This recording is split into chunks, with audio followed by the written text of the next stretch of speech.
নমস্কার বন্ধুরা, আর যে কুকিং চ্যানেলে আপনাদের সবাইকে স্বাগত। আজকে নিয়ে হাজির হয়ে গেলাম আলু বেগুন দিয়ে মৌরলা মাছের ঝাল চচ্চড়ি রেসিপি নিয়ে। তো চলুন শুরু করা যাক। এখানে আমি 200 গ্রাম মৌরলা মাছ কেটে ধুয়ে আগে থেকে লবণ হলুদ মাখিয়ে রেখেছি। এবার একটা কড়াই গরম করে দিয়ে দেব পরিমাণ মতো তেল। তেলটাকে গরম করে অল্প একটু লবণ দিয়ে তেলটা কড়ার গায়ে ভালো করে ছড়িয়ে দেব, এতে করে মাছগুলো কড়ার গায়ে আটকে যাবে না। তারপর লবণ হলুদ মাখানো মাছগুলো সব আমি একসাথেই দিয়ে দিচ্ছি। মাছগুলো দিয়ে এক পিঠ ভাজা হলে তারপর এক পিঠ উল্টে দেব। আর মাছগুলো উল্টে পাল্টে আমি একটু কড়া করে মাছগুলো ভাজবো।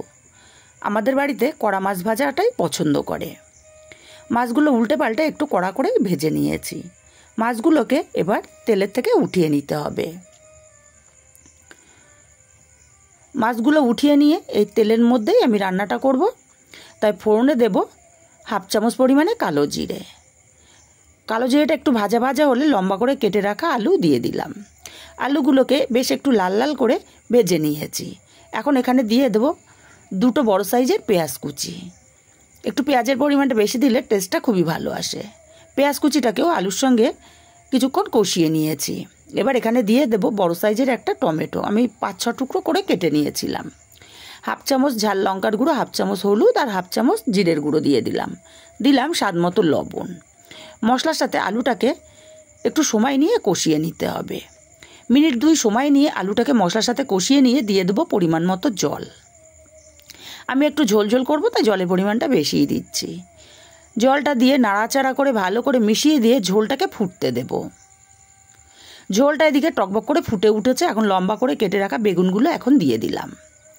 বেগুনটাকে দিয়ে ভালো করে নাড়াচাড়া করে মিশিয়ে দেব। তারপরে ঢাকা দিয়ে 5 থেকে 7 মিনিট আমি রান্না করে নেব।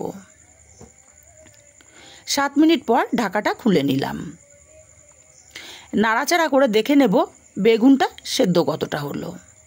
দেখে বোঝা যাচ্ছে বেগুনটা খুব সুন্দর মতো সেদ্ধ হয়ে গেছে। দেখুন, খুন্তি দিয়ে চাপ দিলে বেগুনটা ভেঙে যাচ্ছে। এখন দিয়ে দেবো ভেজে রাখা মাছগুলোকে দিয়ে ভালো করে নাড়াচাড়া করে মিশিয়ে দেব। তারপরে দিয়ে দেব 4টে চেরা কাঁচা লঙ্কা। ঝালটা অবশ্যই যে যার স্বাদ অনুযায়ী দেবেন। এবার ঢাকা দিয়ে মিনিট 3 রান্না করে নেব। 3 মিনিট পর ঢাকাটা খুলে নিলাম। ওপর থেকে দিয়ে দেবো বেশ কিছুটা ধনেপাতা কুচি।